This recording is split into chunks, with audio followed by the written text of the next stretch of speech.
Dans l'histoire, peu de familles sont devenues aussi tristement célèbres pour leur immense richesse que les Vanderbilt. Partis de modestes origines, ils ont bâti d'immenses fortunes dans le chemin de fer, dominé la haute société new-yorkaise et créé certaines des demeures les plus somptueuses que le monde ait jamais vues. Pourtant, en quelques générations, la fortune s'est dissipée et les demeures ont disparu. Mais si les hommes Vanderbilt attirent la plupart des regards, leurs femmes étaient tout aussi fascinantes. Alors, rejoignez-moi pour explorer les femmes les plus tristement célèbres de la dynastie. Au XIXe siècle, les Vanderbilt ont commencé avec un simple bateau à vapeur pour devenir la famille la plus riche d'Amérique pendant l'âge doré. Au cœur de cet empire étincelant se trouvait une matriarche cachée. Elle a vu la dynastie à son apogée et a vécu assez longtemps pour voir sa richesse et son pouvoir s'effriter lentement sous ses yeux. Voici son histoire. La femme qui allait devenir connue sous le nom d'Alice Claypool Vanderbilt est née sous le nom d'Alice Claypool Gwynne le 11 novembre 1845 à Cincinnati, dans l'Ohio. À l'époque, Cincinnati était une ville modeste qui commençait à prospérer pour devenir une grande cité du Midwest en pleine expansion. Son père était Abraham Evan Gwynne, un avocat, et sa mère Rachel était la fille de Henry Collins Flagg Jr., un homme politique de premier plan et rédacteur en chef de journal. Henry a même été maire de New Haven, dans le Connecticut, de 1834 à 1839. Alice avait également des ancêtres éminents qui ont combattu pendant la guerre d'indépendance, ce qui fait qu'elle descendait d'une famille américaine distinguée. Malheureusement, le père d'Alice est décédé en 1855 alors qu'elle n'avait que 9 ans.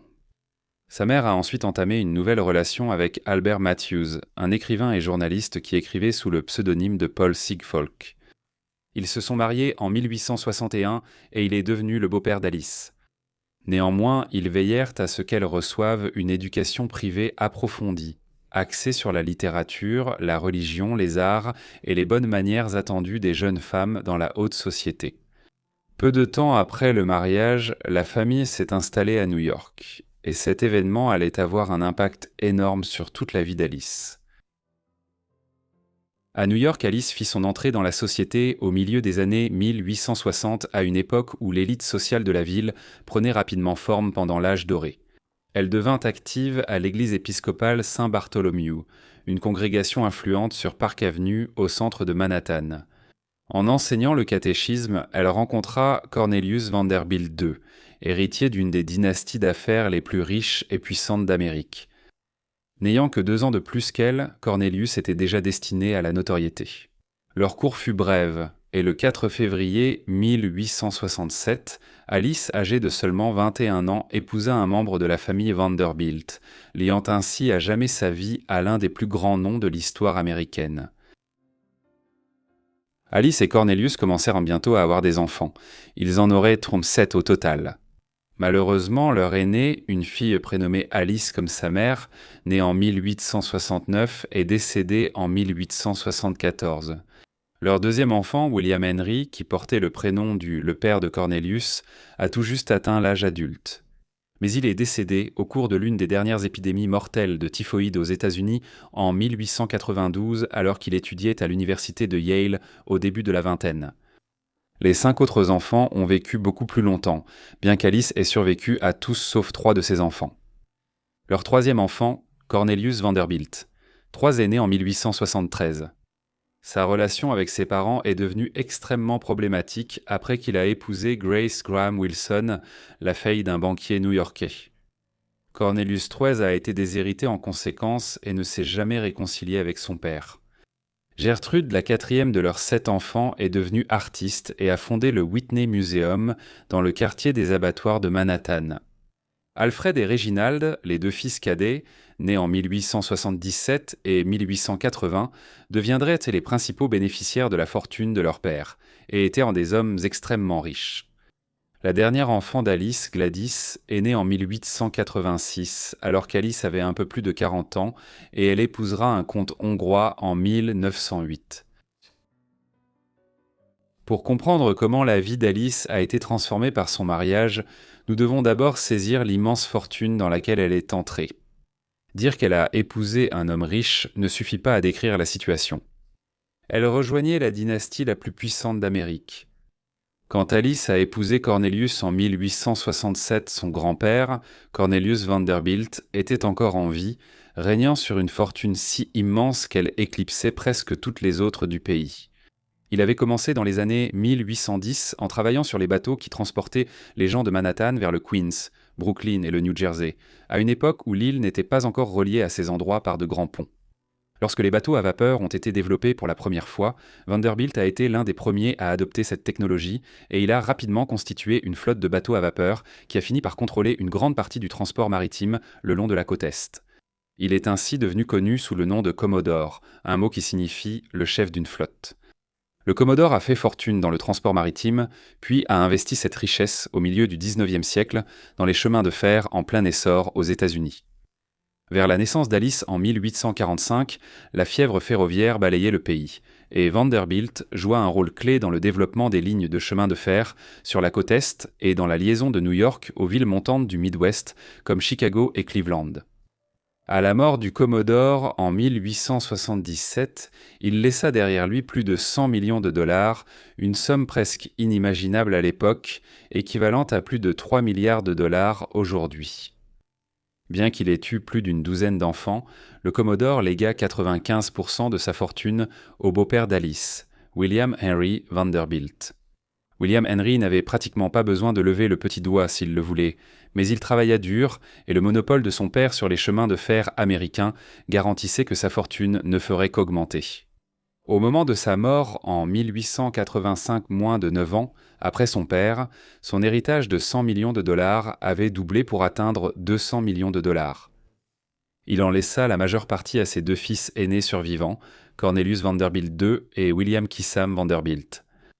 Ainsi, 18 ans après leur mariage, Alice et Cornelius, déjà très riches, accédèrent désormais à une fortune presque inimaginable, atteignant le statut de milliardaire. En termes actuels, cela propulsa Alice dans une vie encore plus luxueuse et consolida son rôle de matriarche de la dynastie la plus éblouissante d'Amérique.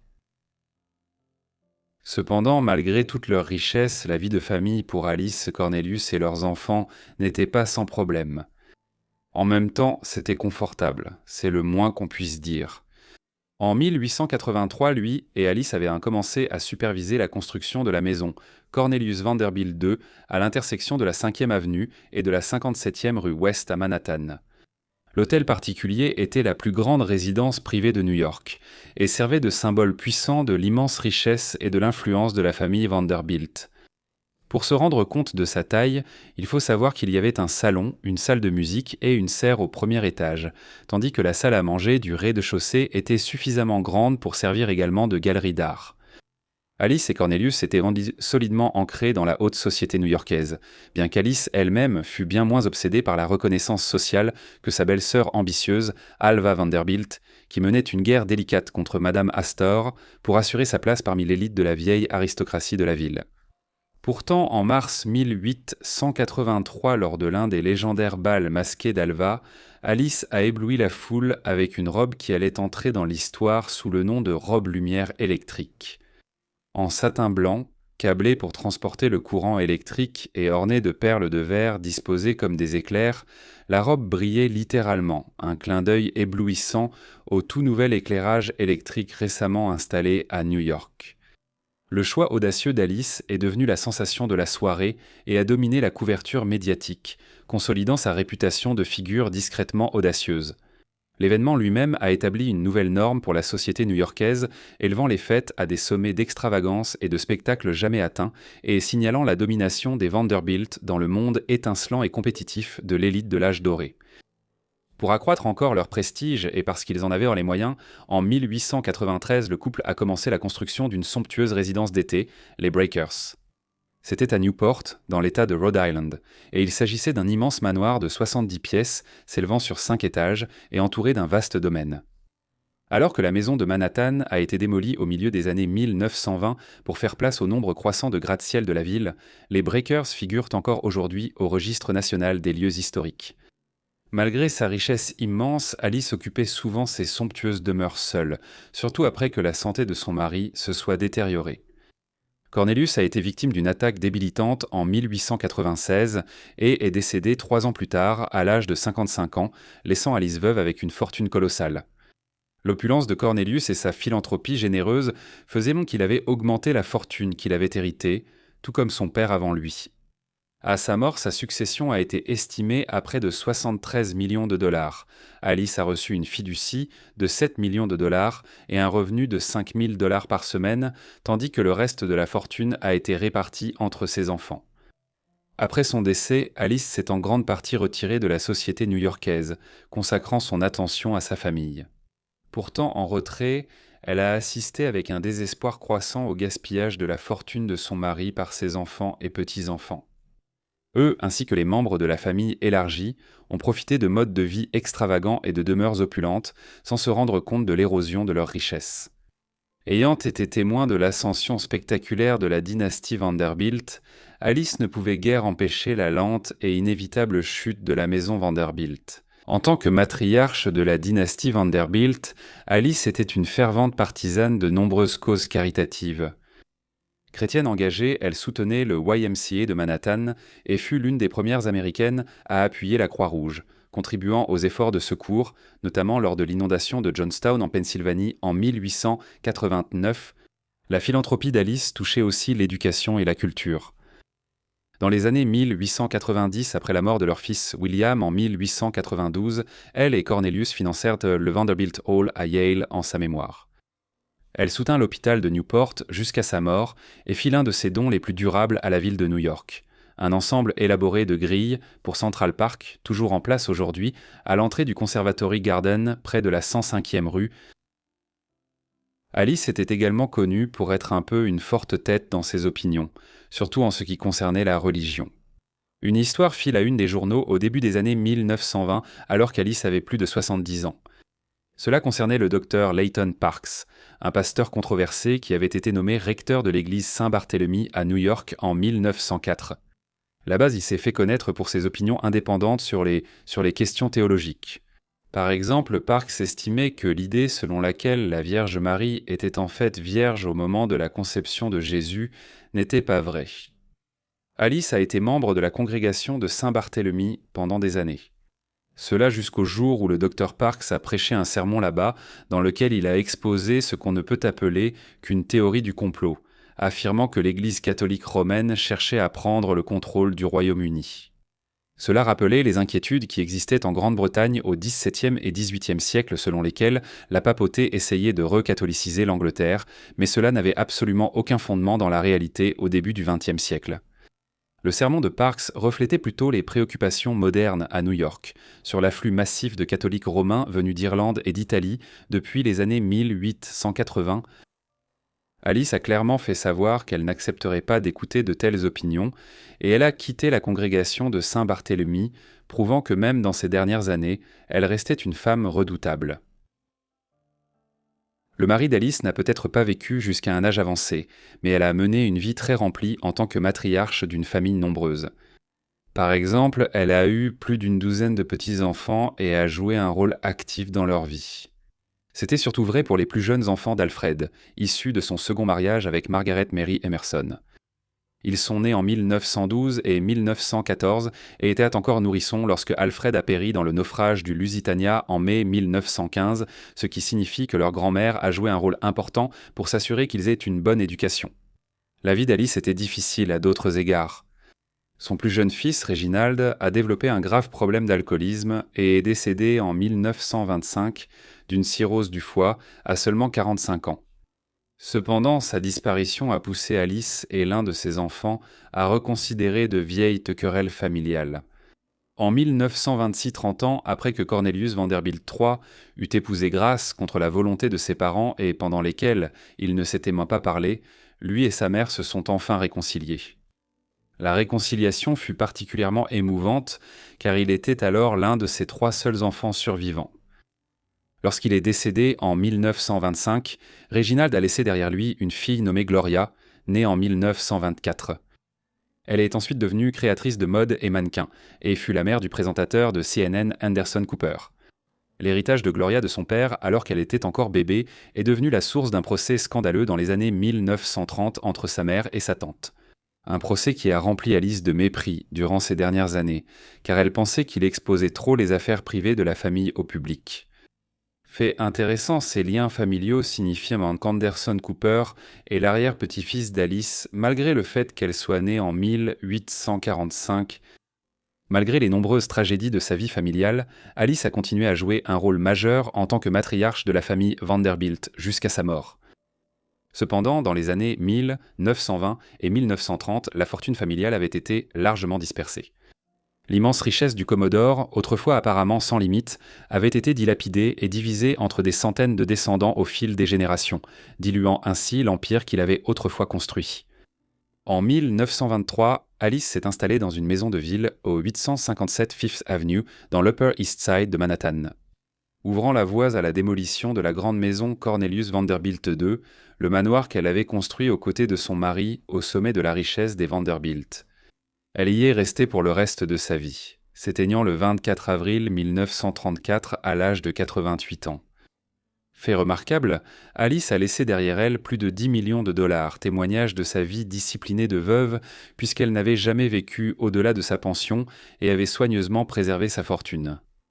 Ce faisant, elle est devenue l'une des rares Vanderbilt des générations suivantes à mourir en ayant dépensé moins que ce qu'elle avait gagné. La vénérable matriarche a été inhumée dans le mausolée familial des Vanderbilt à Staten Island, refermant ainsi le dernier chapitre d'une vie qui avait connu à la fois des sommets éblouissants et le lent déclin de la dynastie la plus célèbre d'Amérique. Salut à tous, aujourd'hui nous allons nous intéresser à la vie d'Alva Belmont, une mondaine devenue plus tard une leader des droits des femmes, qui est entrée dans l'une des familles les plus riches d'Amérique. Grâce à Alva, la famille Vanderbilt a finalement été acceptée dans la haute société new-yorkaise, mais cela a eu un prix.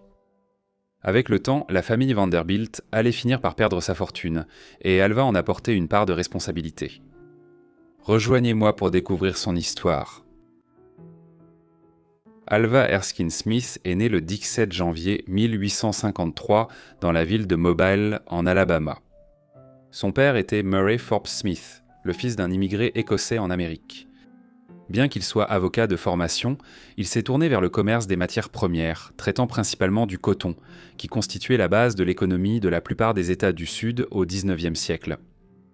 La mère d'Alva était Phoebe Ann Deschars, la fille de Robert Deschars, membre de la Chambre des représentants du Tennessee à la fin des années 1820. Alva n'était qu'un des 6 enfants, mais comme c'était courant dans le sud des États-Unis à l'époque, où les infrastructures médicales étaient médiocres, 3 sont morts avant d'atteindre l'âge adulte. La famille a également connu des difficultés économiques pendant la jeunesse d'Alva.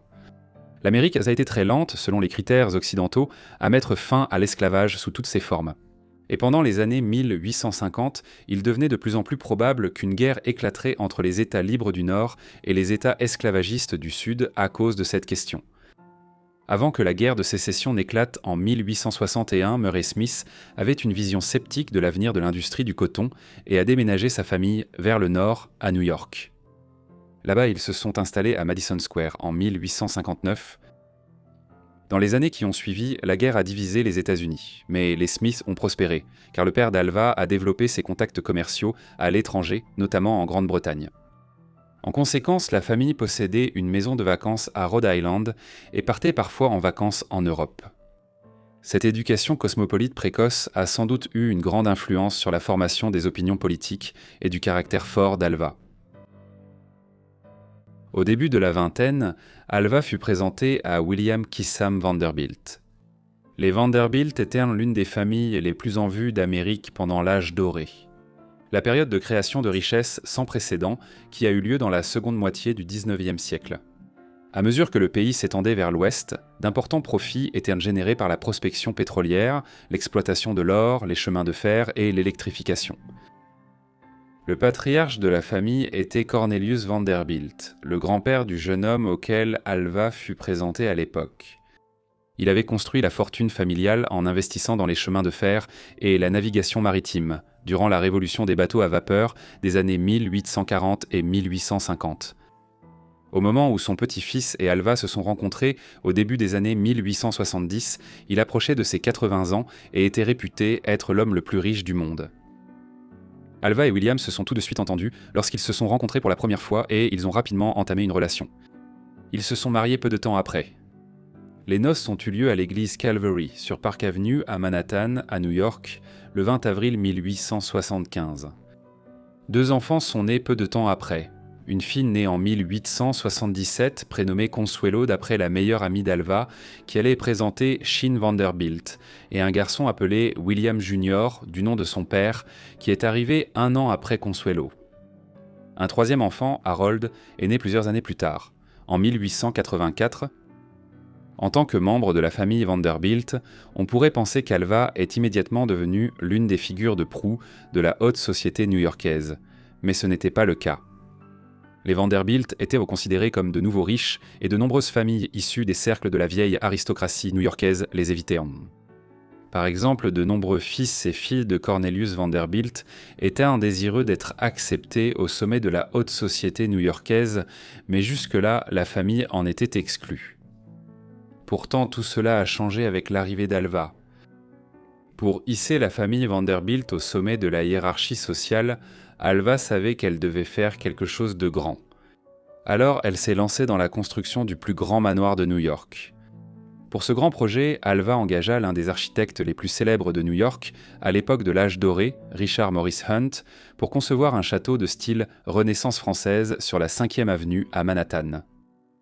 Le petit château, comme on l'appelait, était un bâtiment remarquable à Manhattan, avec une façade asymétrique, combinant tourelles et créneaux dans un style architectural gothique. Au final, Alva avait dépensé 3 millions de dollars, ce qui équivaut à environ 90 millions de dollars aujourd'hui. De plus, Alva s'est aussi personnellement impliquée dans la conception d'autres maisons. Au même moment, elle engagea Hunt pour concevoir une somptueuse demeure en bois de 110 pièces appelée Idle Hour à Long Island, et ce n'étaient pas seulement les bâtiments qui témoignaient de la présence sociale d'Alva à New York durant ces années. Lorsque la maison de la 5e avenue fut achevée en 1882, elle l'inaugura par un somptueux bal masqué auquel 1000 invités furent conviés.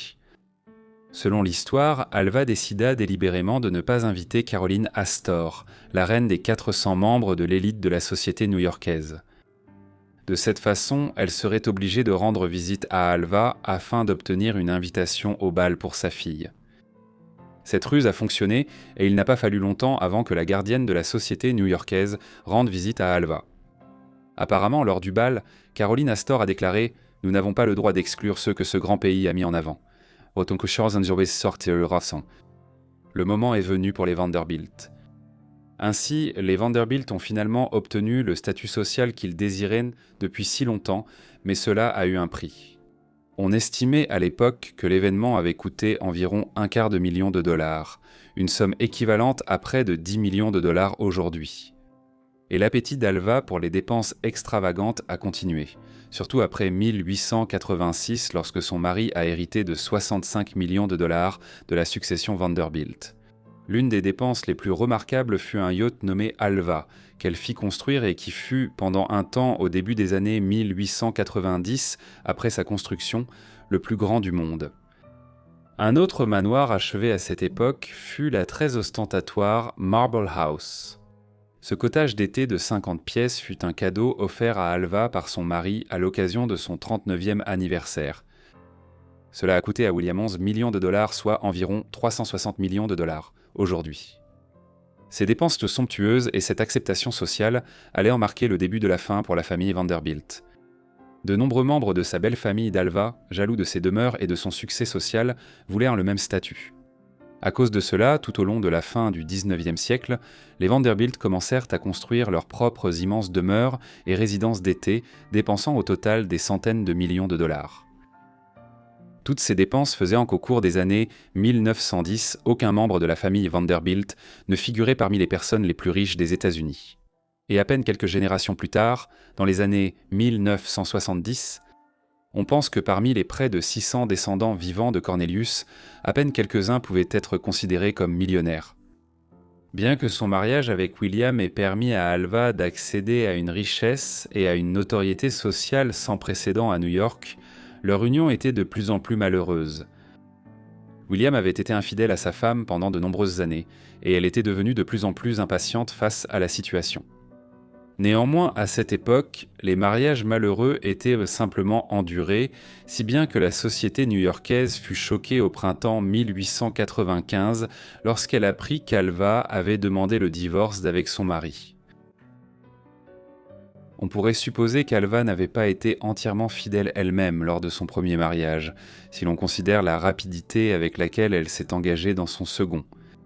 Le 11 janvier 1896, moins d'un an après avoir divorcé de William Vanderbilt, elle épousa Oliver Hazard, Perry Belmont. Le couple se connaissait depuis longtemps et des rumeurs disaient qu'ils avaient été plus que des amis alors qu'Alva était encore avec William. Belmont était membre d'une famille bancaire new-yorkaise extrêmement riche qui avait reçu un immense héritage à la mort de son père en 1890. On pourrait croire à un comportement de croqueuse de diamants chez Alva. Mais son divorce avec Vanderbilt avait abouti à un important règlement de plus de 10 millions de dollars, soit plus d'un quart de milliard en valeur actuelle. Elle n'avait pas besoin de se remarier pour l'argent une seconde fois. Au contraire, ce second mariage était de plus en plus centré sur l'intérêt commun et croissant qu'elle partageait avec Oliver pour la politique. Oliver était déjà engagé dans le Parti démocrate depuis un moment quand il a épousé Alva.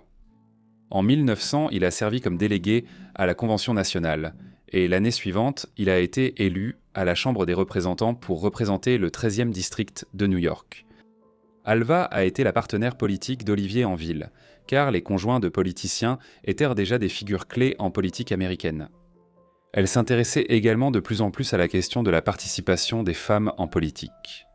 Le mouvement des suffragettes était apparu pour la première fois aux États-Unis à la fin des années 1840, mais il n'a vraiment commencé à prendre de l'ampleur qu'après la guerre de sécession, une fois que la question de l'esclavage s'est éloignée du premier plan de la politique américaine.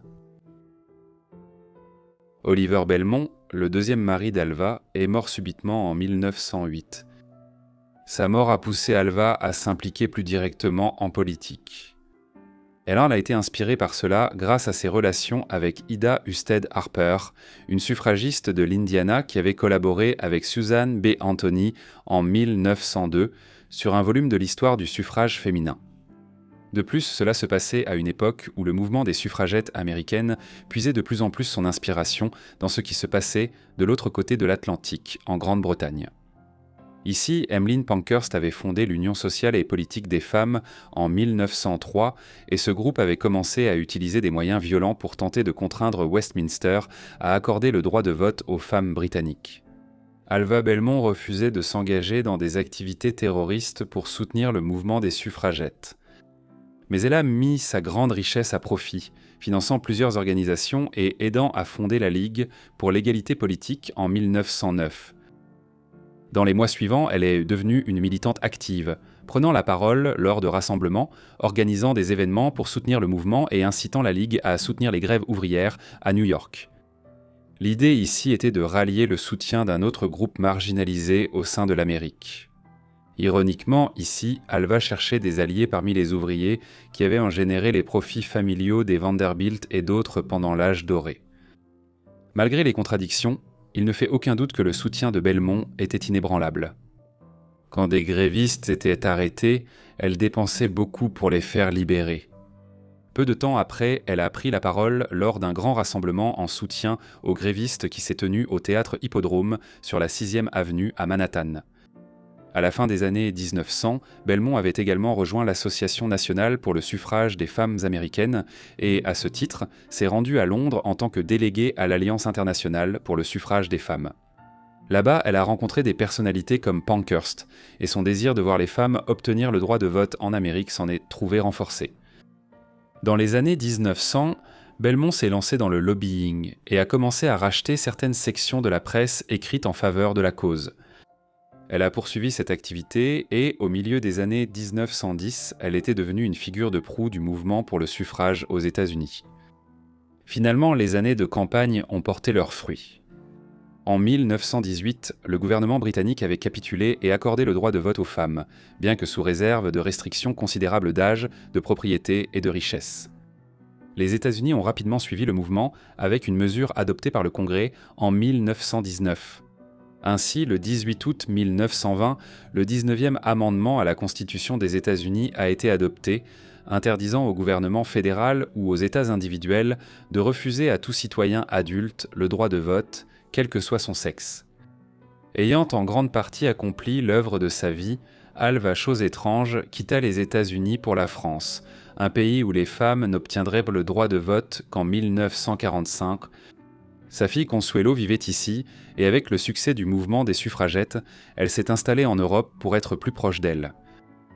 Elle poursuivit son engagement dans le mouvement depuis l'étranger, alors que l'on s'efforçait de garantir aux femmes l'exercice effectif de leur nouveau droit de vote aux États-Unis.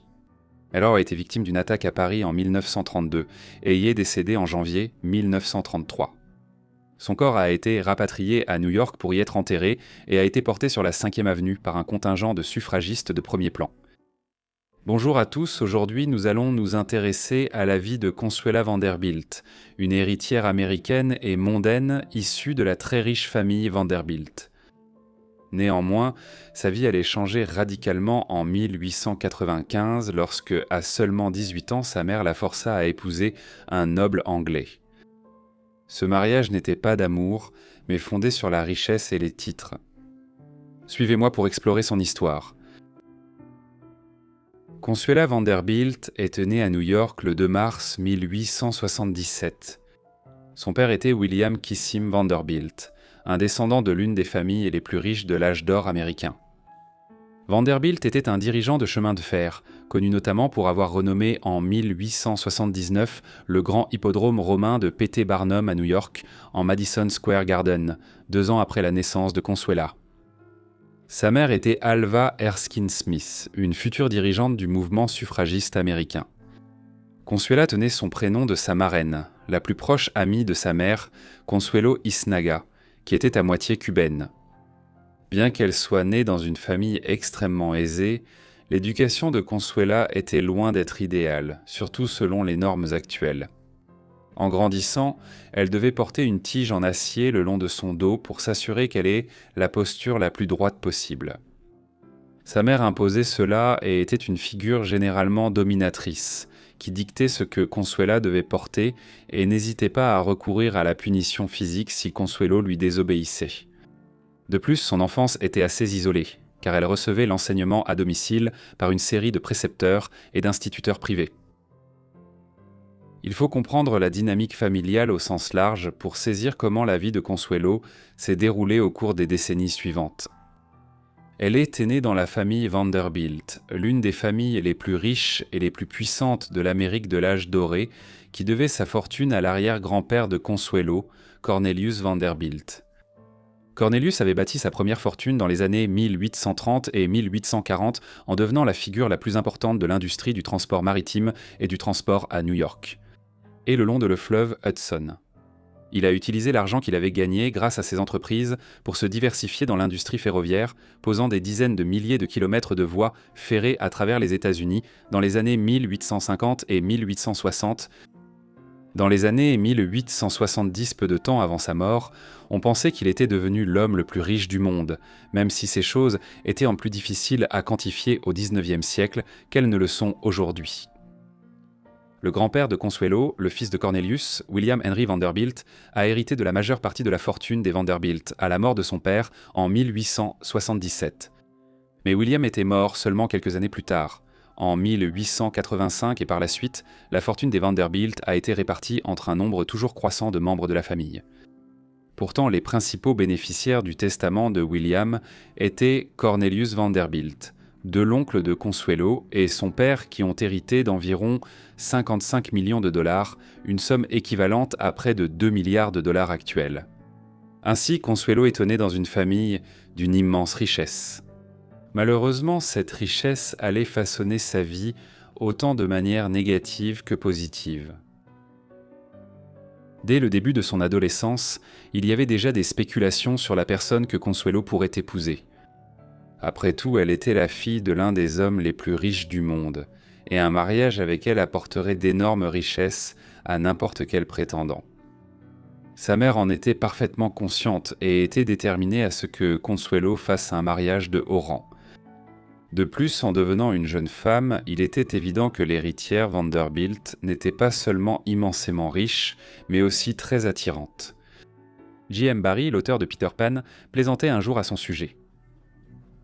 « Je resterai toute la journée dans la rue rien que pour voir Consuelo monter dans sa voiture. » À la fin de son adolescence, il semble que la mère de Consuelo ait décidé que sa fille épouserait un membre de l'aristocratie britannique. Elle n'était pas la seule. Alors que de nombreuses familles américaines devinrent immensément riches dans la seconde moitié du XIXe siècle, elles utilisaient leurs filles comme ce qu'on appelait des princesses du dollar, c'est-à-dire qu'une riche héritière américaine épousait un aristocrate britannique. La nouvelle richesse américaine s'unissait à la vieille noblesse de l'Ancien Monde dans ces mariages. Pourtant, il y avait une autre raison à l'insistance d'Alva. En mars 1895, Alva avait divorcé de son mari William Vanderbilt et, par conséquent, avait été exilée de la haute société. Cherchant désespérément à retrouver sa position sociale, Alva avait besoin que Consuelo épouse un noble de très haut rang, et, par chance pour elle, il y avait un candidat idéal pour une telle union. Il s'agissait de Charles Spencer Churchill, le 9e duc de Marlborough. Marlborough descendait d'une des plus célèbres familles nobles britanniques, le premier duc ayant mené l'effort de guerre britannique lors de la guerre de succession d'Espagne au début du XVIIIe siècle. Il avait alors bâti l'un des plus grands domaines britanniques, le palais de Blenheim. Cependant, les Spencer-Churchill étaient tombés dans une certaine difficulté financière à la fin du XIXe siècle, malgré le grand honneur de leur maison. Ainsi, l'union entre le 9e duc et Consuelo était un mariage de convenance.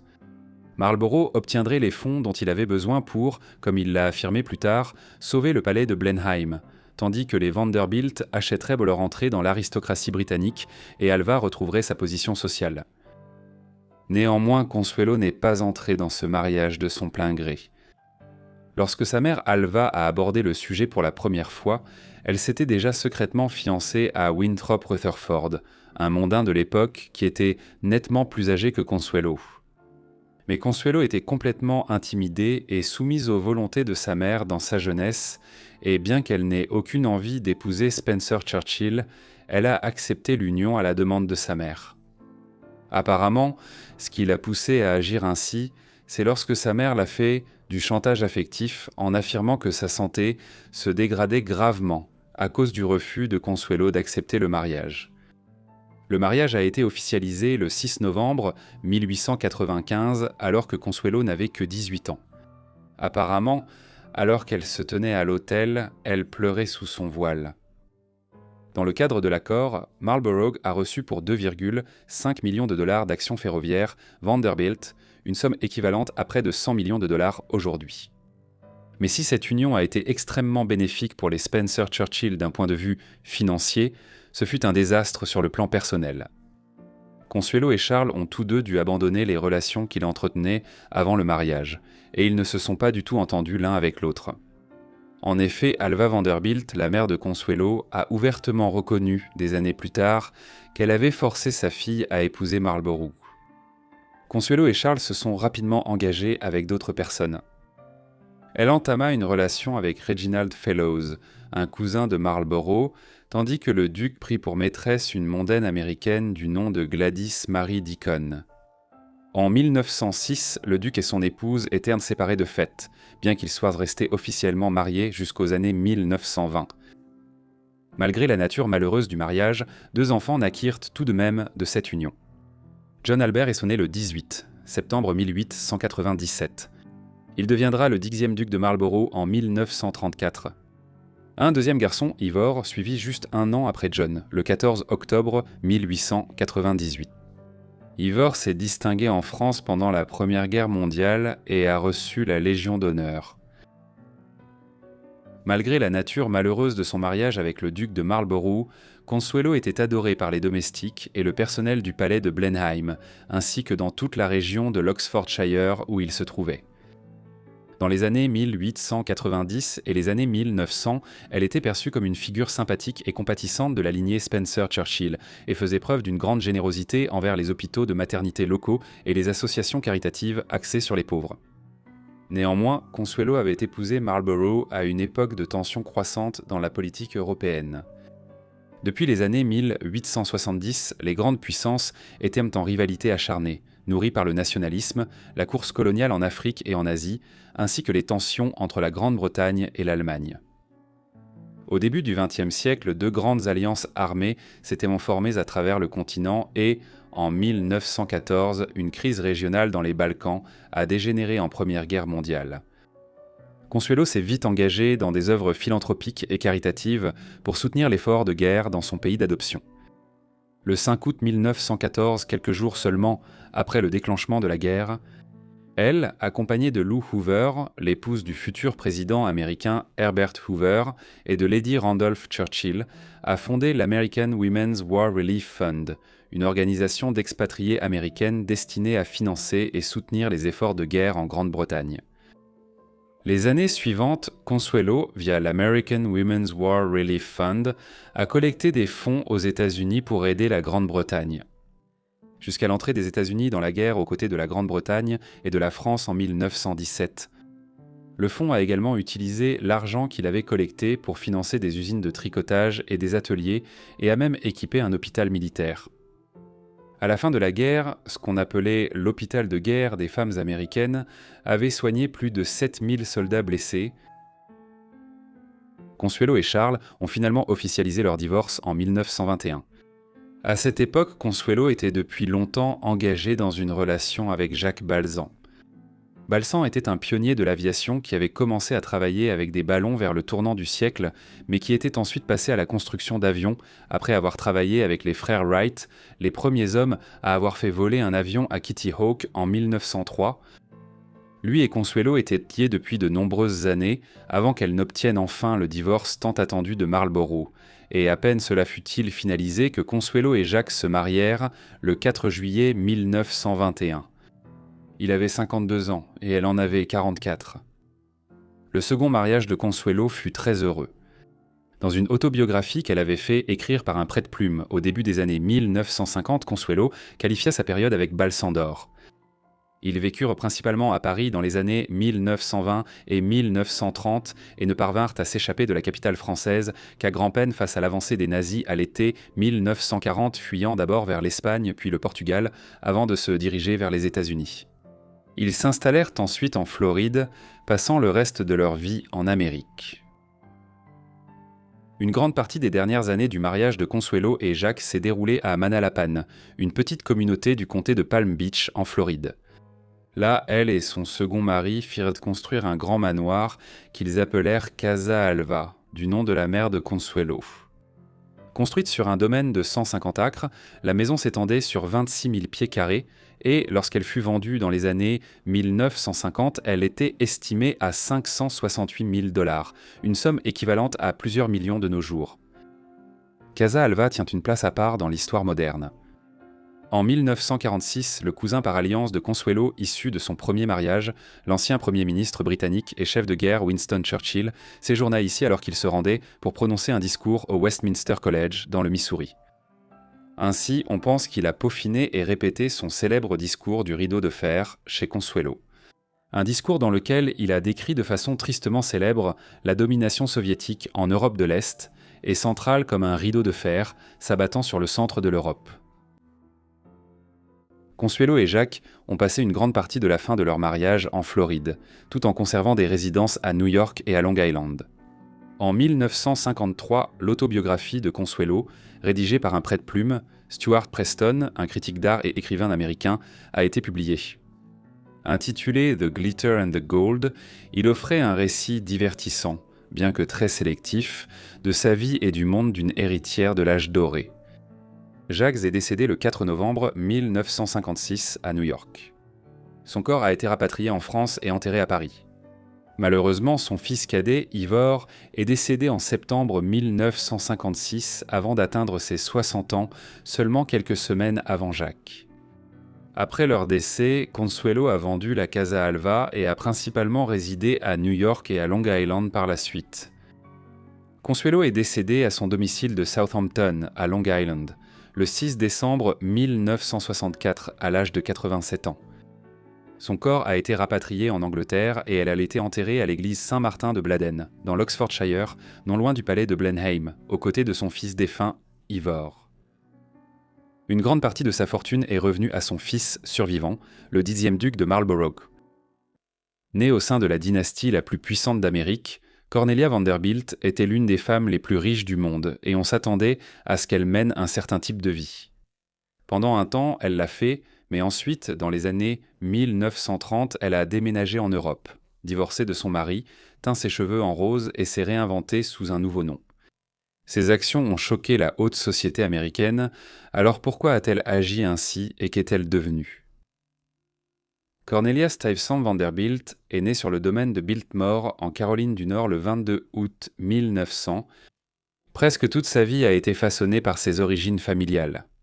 Son père portait le nom prestigieux de George Washington Vanderbilt II. Loin d'être un descendant du premier président des États-Unis, comme son nom pourrait le laisser croire, George était en réalité le fils de William Henry Vanderbilt. William Henry était le fils de Cornelius Vanderbilt, également connu dans l'Amérique du XIXe siècle sous le nom de Commodore. Cornelius avait amassé une immense fortune au cours d'une longue vie avant sa mort en 1877. Il avait d'abord monopolisé le transport maritime dans la région des Trois-États et sur la côte est des États-Unis durant le boom des bateaux à vapeur entre les années 1830 et 1850, puis s'était diversifié dans les chemins de fer. Cornelia n'a jamais connu son arrière-grand-père ni son grand-père. William Henry était décédé en 1885, laissant derrière lui une immense fortune de 200 millions de dollars, soit des dizaines de milliards en valeur actuelle. Bien que la majeure partie de sa succession soit allée à deux des oncles aînés de Cornelia, son père avait hérité lui-même de quelques millions, et il a acquis davantage d'argent au fil des années, à mesure que des parents décédaient et que des fonds en fiducie arrivèrent à maturité. Ainsi, Cornelia est née dans une famille extrêmement riche, et elle pourrait vivre comme elle le souhaitait plus tard dans sa vie. Sa mère était Edith Stuyvesant Gerry, qui venait d'une famille politique influente de la côte Est. Elle avait épousé le père de Cornelia en 1898. Cornelia était leur unique enfant, ce qui signifiait qu'elle hériterait de toute leur fortune dans les années à venir, ainsi que de l'immense maison et du domaine que George avait construit à Biltmore. Avant d'examiner plus en détail la vie excentrique de Cornelia, revenons un peu en arrière pour nous intéresser au domaine de Biltmore lui-même. Le père de Cornelia avait bâti cette maison avant d'épouser Edith. Sa mère l'avait attirée vers la campagne de Caroline du Nord. Après la mort de son mari, William Henry, en 1885, elle a commencé à passer plus de temps loin de New York, et la Caroline du Nord était à l'époque un endroit populaire pour les New-Yorkais cherchant à fuir l'agitation de Manhattan. George aimait la Caroline du Nord, et lorsqu'il atteint le milieu de la vingtaine, il a décidé d'acheter un grand domaine ici pour y construire sa propre maison. Il voulait aussi rivaliser avec ses frères, qui avaient bâti de grandes maisons à New York et au Rhode Island. Les travaux ont commencé sur le domaine Biltmore à la fin des années 1880, après que George ait acheté 125 000 acres de terrain. Il a été conçu par le célèbre architecte du XIXe siècle, Richard Morris Hunt, et environ 1 millier d'ouvriers ont été employés pendant sa construction, qui a été réalisée dans le style d'un château de la Renaissance française. Son architecture s'est inspirée de plusieurs châteaux de la Renaissance française de la Val-de-Loire, en particulier le château de Blois, un château historique du centre de la France qui a autrefois servi de résidence aux comtes de Blois et à plusieurs rois de France. La maison comptait 4 étages, avec un sous-sol et un sous-sous-sol. Il y avait environ 250 pièces à la maison Biltmore, dont 35 chambres, plus de 40 salles de bain, des quartiers pour des dizaines de membres du personnel, une salle de banquet, une salle de musique, une bibliothèque contenant des dizaines de milliers de livres, d'immenses cuisines et buanderies, une salle de billard et même une piscine, une caractéristique inhabituelle dans les années 1890. Elle a été achevée en 1895 et baptisée du nom de Bilt, la ville d'origine des Vanderbilt, aux Pays-Bas. Cette immense maison était le monde dans lequel Cornelia a grandi en tant qu'enfant unique, et une fois qu'elle franchissait ses portes, elle pouvait se promener sur des kilomètres sans jamais quitter le vaste domaine. À l'époque, comme aujourd'hui, elle demeure la plus grande résidence privée des États-Unis. Malgré toute sa grandeur, c'était un endroit étrange pour un enfant. Pas de frères et sœurs, peu d'égaux, et une vie quotidienne façonnée par la présence constante d'adultes attentionnés et du personnel de maison, une éducation qui ne pouvait qu'influencer profondément. Et elle en a effectivement été marquée, car Cornelia est devenue assez excentrique plus tard et a abandonné le manoir de son enfance comme nous allons bientôt le voir. Cornelia a grandi à Biltmore et a reçu une éducation privée dans ses premières années. Elle était enfant unique, mais elle était entourée par le personnel et les visiteurs, tandis qu'en été et pendant les vacances, d'autres membres de la grande dynastie Vanderbilt rendaient donc visite au domaine. À l'adolescence, elle a intégré l'école Madeira. C'était une école préparatoire et un pensionnat privé d'élite pour filles en Virginie qui avait été fondé quelques années plus tôt.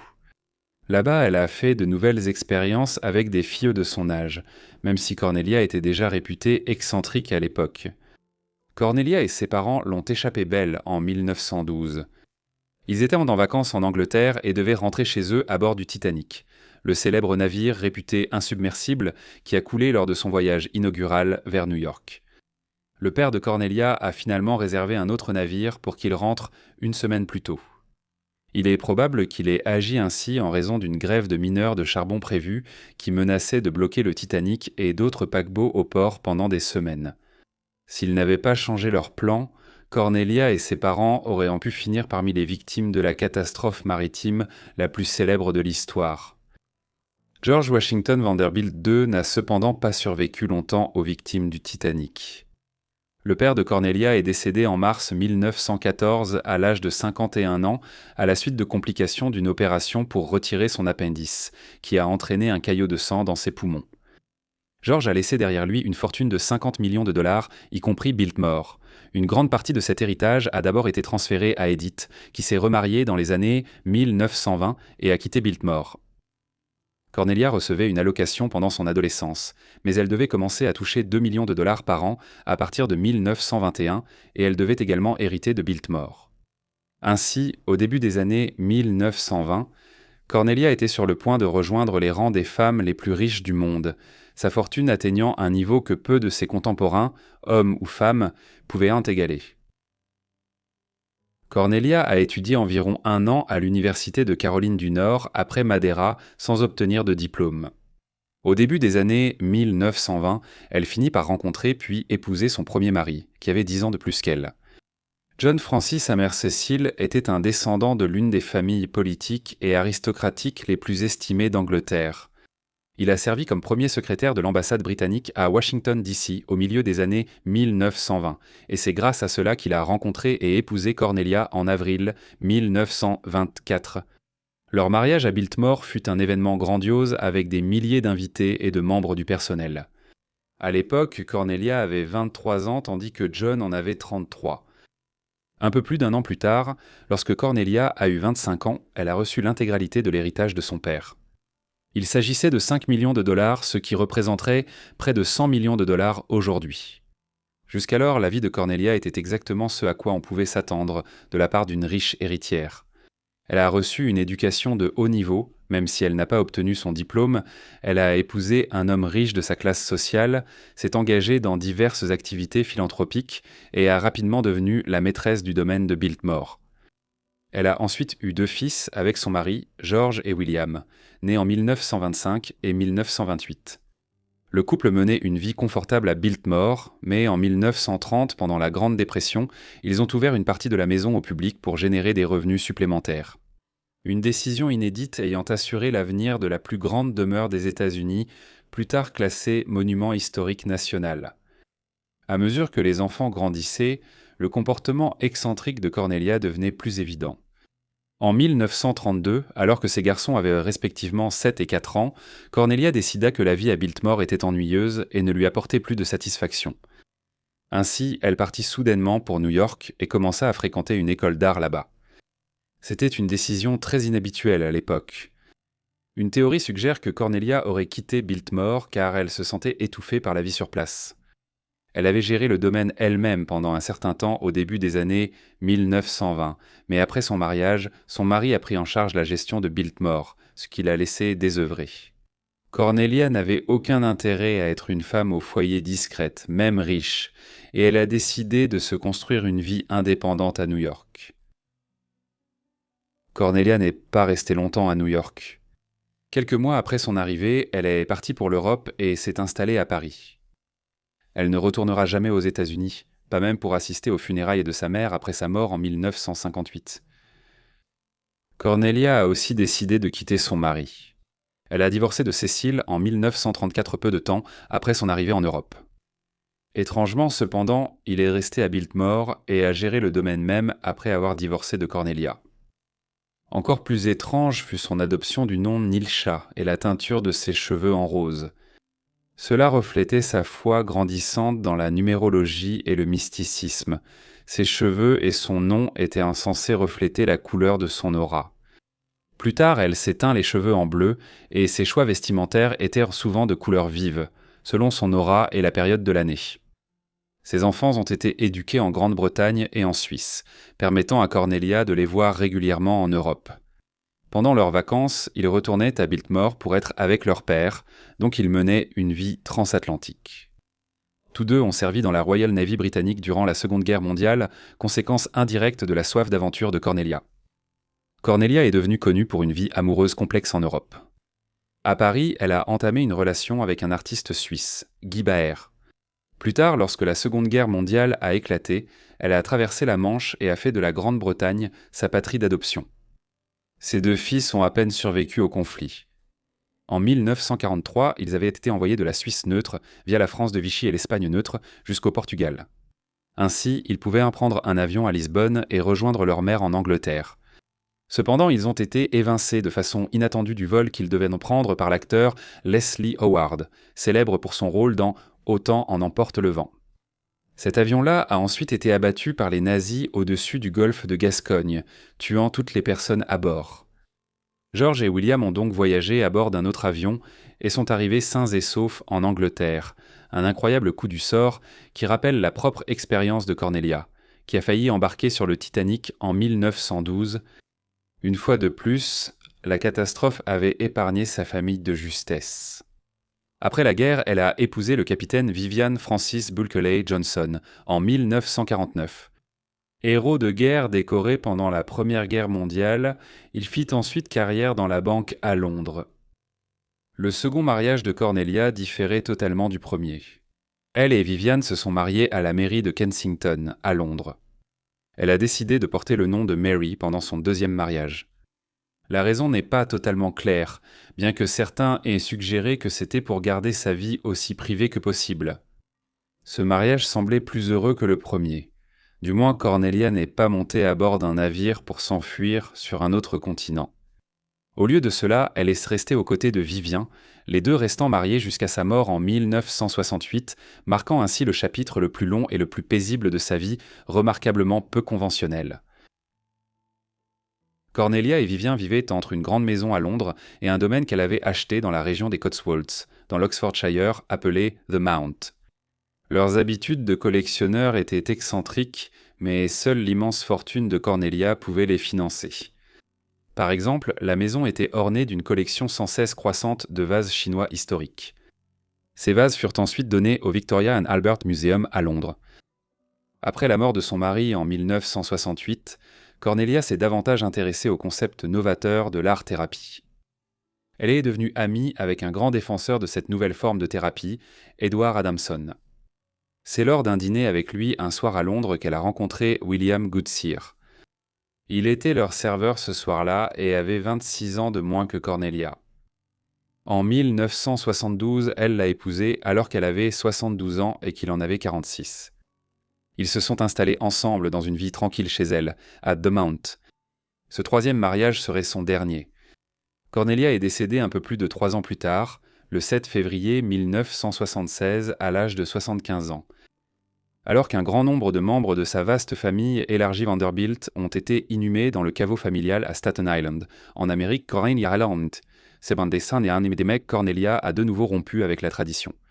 Après sa mort dans l'Oxfordshire, elle a été incinérée et ses cendres ont été déposées dans une église près de chez elle. Des années plus tard, après la mort de son mari beaucoup plus jeune, William Godser, en 1984, ses restes ont été réunis aux siens, placés sur son cercueil et enterrés ensemble aux Orcades, en Écosse. Elle avait renié la famille Vanderbilt et choisi de vivre discrètement durant la seconde moitié de sa vie, ce qui était une fin appropriée.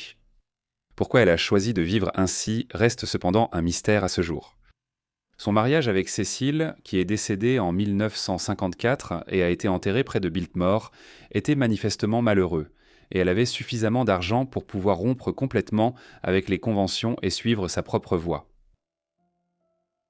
Cornelia a mené une vie étrange et il est donc approprié qu'une histoire particulière ait refait surface ces dernières années à son sujet. Croyez-le ou non, un morceau de son gâteau de mariage est encore exposé aujourd'hui au domaine de Biltmore. Vous pourriez vous demander comment un morceau de gâteau a pu survivre pendant un siècle, et ce serait une question tout à fait raisonnable. La réponse est que, lors de son mariage avec Cécile en 1924, Cornelia avait un gâteau de mariage aux fruits.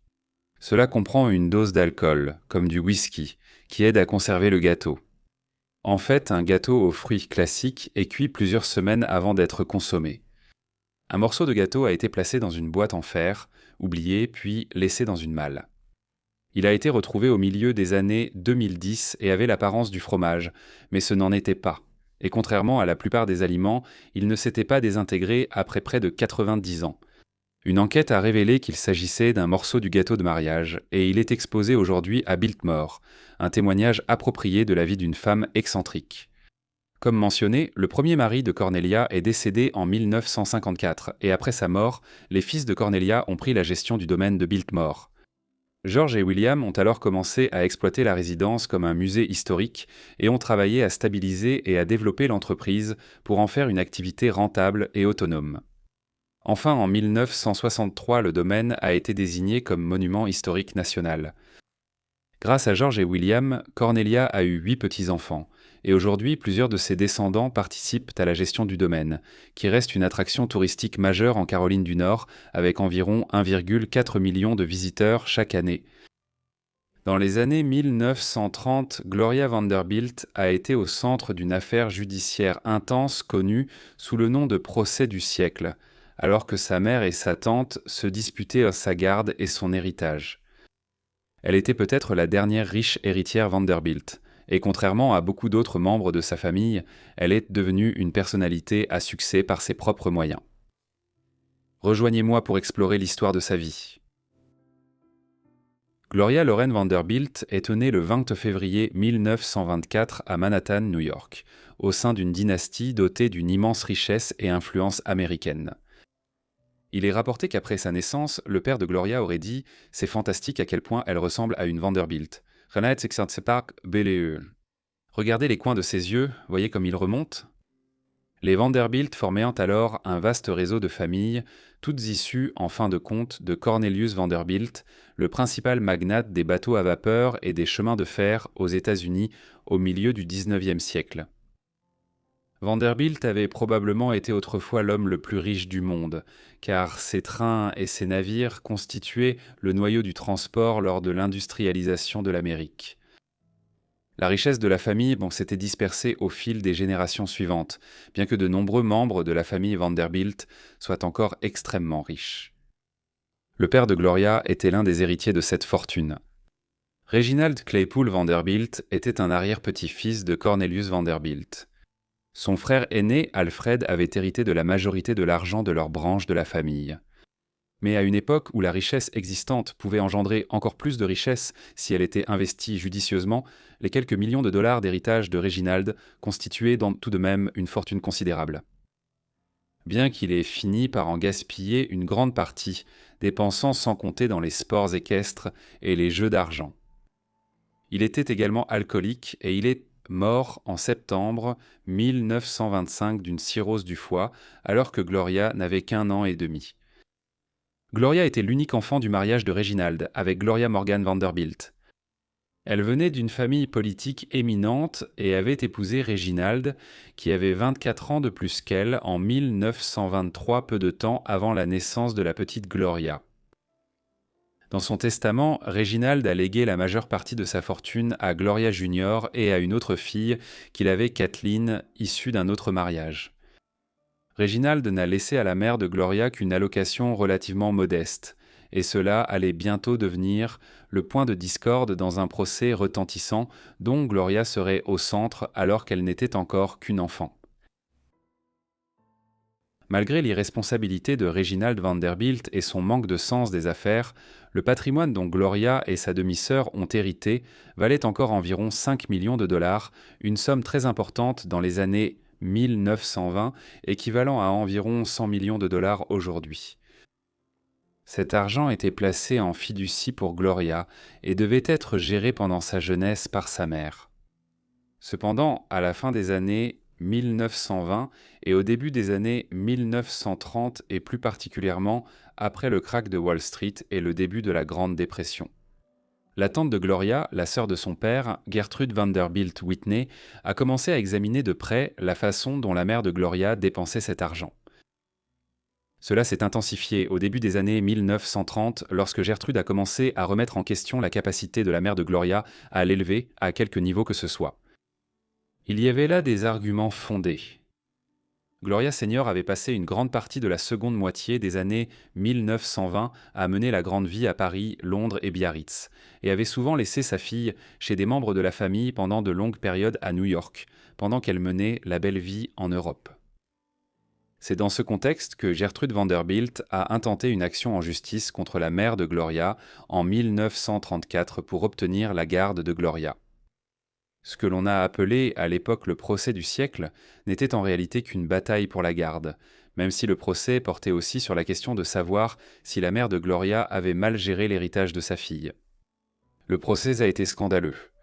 Les journaux ont couvert pendant des semaines les révélations scabreuses, lorsque des preuves d'une relation lesbienne impliquant la mère de Gloria ont émergé. À une occasion, une domestique qui avait travaillé pour la mère de Gloria a témoigné pendant 5 heures, décrivant Gloria Senior comme ce qu'une publication de l'époque a qualifié, je cite, d'une mère passionnée de cocktails et de danse, adepte de l'érotisme sexuel et maîtresse d'un prince allemand. Sans surprise, Gloria elle-même a fini par être décrite par les médias comme une pauvre petite fille riche, l'héritière de 10 ans qui avait perdu son père et avait été virtuellement abandonnée par sa mère négligente. Pendant ce temps, dans le but de gérer le cirque médiatique dans et autour du tribunal, le juge a ordonné que la salle d'audience soit vidée de presque tout le public afin que Gloria, âgée de 10 ans, puisse témoigner. Lorsque le verdict est tombé, il a été défavorable pour la mère de Gloria. Elle a été jugée comme une mère négligente et la garde de Gloria a été confiée à Gertrude, tout comme la gestion de son héritage, bien qu'une pension ait été maintenue pour Gloria Senior.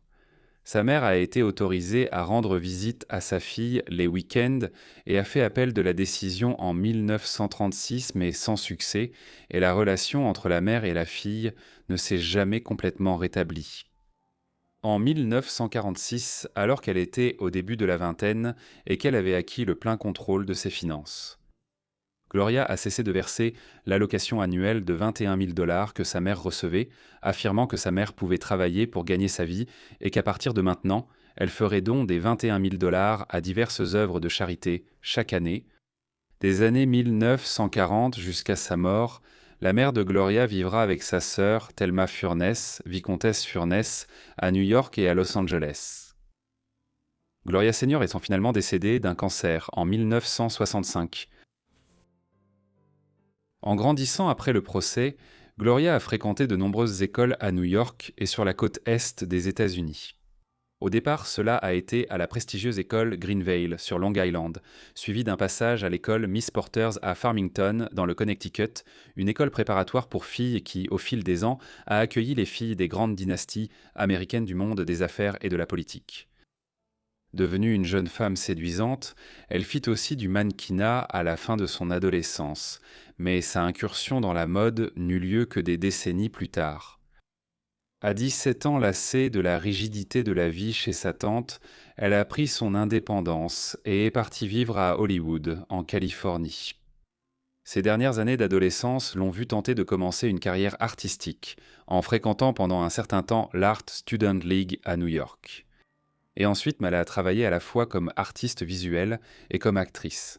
Cette dernière activité, en partie, a motivé sa décision de partir s'installer à l'Ouest, à Los Angeles, au début des années 1940. Cet intérêt allait se poursuivre au fil des années, et dans les années 1950 et 1960, elle est apparue dans de nombreuses productions à Broadway, ainsi que dans plusieurs émissions de télévision bien connues de l'époque, telles que The Love Bolt et The Time of Your Life. L'arrivée de Gloria à Hollywood a rapidement conduit à son premier mariage. C'était avec Pat DeCicco, un agent artistique hollywoodien qui était au début de la trentaine. Elle avait 17 ans quand ils se sont mariés. Le mariage était abusif, et Gloria a déclaré plus tard que DeCicco l'avait laissée à plusieurs reprises avec des yeux au beurre noir et l'avait rabaissée psychologiquement. Elle a divorcé de lui en 1945 cependant. Cette union avait causé des dommages durables à sa relation avec sa tante Gertrude. Elle le désapprouvait dès le début et, comme Gloria l'a épousé malgré tout, Gertrude l'a exclu de sa part de la fortune Vanderbilt dans son testament. Elle est morte en 1942, juste un an après le mariage. Un jour après avoir divorcé de DeCicco, Gloria a épousé le chef d'orchestre de 63 ans, Leopold Stokowski. Ce fut une union plus heureuse que la première, malgré le fait qu'il avait 3 fois son âge au moment de leur mariage. Elle a duré 10 ans et a donné naissance à 2 enfants, des fils nommés Léopold Stanislas et Christophe, nés en 1950 et 1952. Encore une fois, Gloria ne resta pas célibataire longtemps après son deuxième divorce en 1955. Un an plus tard, elle épousa Sidney Lumet. Il avait le même âge que Gloria et ils avaient des centres d'intérêt assez similaires puisqu'il était metteur en scène à Broadway et qu'elle était une actrice en herbe. L'année suivante, sa carrière de réalisateur, immensément réussie, commença avec la sortie de 12 hommes en colère, l'un des plus grands films de tous les temps. Le mariage n'a pas donné d'enfant et s'est terminé en 1963 vraisemblablement à cause d'infidélité, car tous deux se sont remariés en l'espace de quelques semaines. Le quatrième et dernier mari de Gloria était Wyatt Emery Cooper, un autre scénariste et acteur. Ils sont restés mariés jusqu'à sa mort lors d'une opération à cœur ouvert en 1978. Ils ont eu 2 enfants ensemble, Carter et Anderson, nés respectivement en 1965 et 1967. Bien que ce soient les détails de ces 4 mariages, Gloria a eu de nombreuses autres relations avec des personnalités éminentes au fil des ans, dont beaucoup étaient domptés des liaisons alors qu'elle était déjà mariée. Cela inclut des relations avec l'acteur Marlon Brando, le chanteur et acteur Frank Sinatra, l'inventeur et magnate Howard Hughes, ainsi qu'une liaison présumée avec l'écrivain pour enfants Roaldo. Alors qu'elle avait entrepris de devenir actrice dans les années 1940 et 1950, Gloria est aujourd'hui principalement reconnue pour sa carrière dans la mode. Dans les années 1970, elle a collaboré avec Mohan Maranghi du groupe Maranghi pour lancer une ligne de jeans portant son nom. La ligne a rencontré du succès et, dans les années qui ont suivi, elle s'est élargie à une gamme d'autres vêtements et accessoires, notamment des robes, des chemisiers, des chaussures, des sacs en cuir et d'autres articles. Cette expansion s'est poursuivie au fil des années et, dans les années 2000, elle comprenait également une gamme de parfums à succès. Toutes ces entreprises se sont révélées lucratives, en captant les tendances changeantes de la mode féminine, et ainsi Gloria a réussi à s'imposer comme une femme d'affaires prospère entre les années 1970 et les années 2000. La fin de la vie de Gloria Vanderbilt était plus stable et moins chaotique à bien des égards que sa vie passée. Elle a certainement eu une vie amoureuse moins mouvementée et elle ne s'est pas remariée après la mort de son 4e mari en 1978. Elle a développé de nouveaux centres d'intérêt dans les années 1980 et 1990. L'un d'eux était un regain d'intérêt pour une carrière d'artiste visuel.